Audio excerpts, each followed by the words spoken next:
débat sur l'initiative d'annulation de la dette qu'on a appelée IPIX, de PPTE. Il y a eu effectivement des conditionnalités.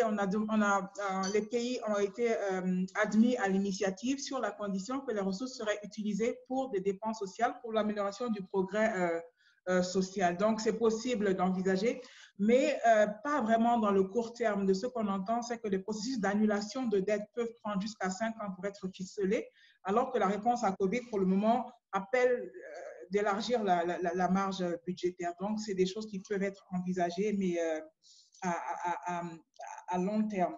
Également, ce qu'il faut, je pense, c'est au lieu de conditionnalité, c'est d'aider les pays à mettre en place des réformes. C'est seulement comme ça qu'on peut avoir la durabilité. Il faut mettre en place des systèmes de gestion économique qui soient fiables au lieu d'imposer des conditionnalités qui sont de court terme finalement et qui peuvent être perdues plus tard. Well, again, my feeling is that given that the SDG agenda is so comprehensive, then, well, everything will go. So we have to think about what specific issues, whether social infrastructure, whether poverty alleviation, could be incorporated into those conditionalities, because the SDG agenda, essentially everything could enter into in terms of public finances. So, and again, as I mentioned, this is an issue that is not on middle income economy, but is actually more on less developed economies. I would echo that rather than conditionality, I would say a negotiation. The way the G20 debt relief works right now, it's bilateral negotiations.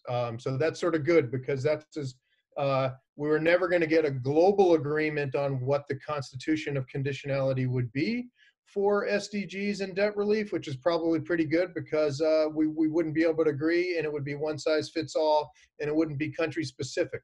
But each creditor needs that coalition that we talked about to get these things on the table, and it'd be a negotiation on, like Luis Fernando says, in different countries, there's going to be different priorities, but to make loan by loan specific deals on that. On the guarantees, unfortunately, at the moment, especially in Africa and in a lot of places in Latin America and Asia, national development banks are also in such arrears that they're not going to be able to provide the off-taker risk or the guarantee. The Basel standards, just like I said before, that new regulations are making northern development banks hesitant to lend, and they don't lend their headroom.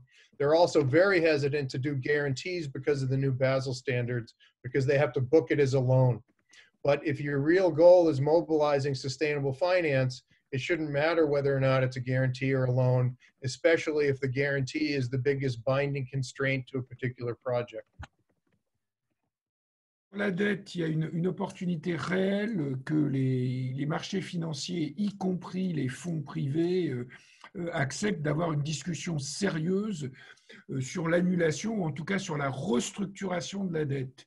Mais avant même de discuter des conditionnalités, et je suis d'accord avec ce qui vient d'être dit sur le fait de le faire spécifiquement sur des objectifs prioritaires dans le pays par pays, il faut éviter, parce que ça perdra toute crédibilité, que le Covid serve de prétexte à des non-réformes.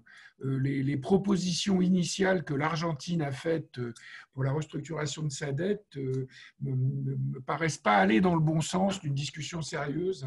Il faut vraiment, notamment avec les créanciers privés qui ont une certaine ouverture à la faveur de la crise, avoir une discussion sérieuse sur la restructuration et sur les conditionnalités. Il y a deux petits mots de la fin. Le premier, c'est que les ODD, effectivement, à la fois la manière dont ça a été structuré, c'est terriblement complexe, mais il faut aussi qu'on apprenne à en parler de manière très différente, parce qu'à la fin, finalement, c'est un débat très, très simple. C'est quel choix de vie on veut faire. Ça peut se faire à l'échelle d'une ville, d'un territoire, d'un pays. Et ça, c'est quelque chose de… Nos concitoyens en parlent tous les jours. Donc, je pense que le débat, il est là. Donc, comment on l'approprie, comment on s'en ressaisit. Et c'est aussi des questions fondamentalement sur la politique et nos systèmes politiques et les formes démocratiques. Et peut-être qu'une des leçons de cette crise, ce sera aussi comment construire un nouveau partenariat public-privé-civil, à la fois dans la construction de la vie qu'on veut. Et je pense qu'il faut arrêter de parler de trucs très compliqués, de modèles ODD, etc. C'est la vie qu'on veut. Et puis, c'est aussi même dans la manière de fournir ces services. Et il y a sans doute une opportunité à savoir, il y a des biens publics, il y a des services publics essentiels.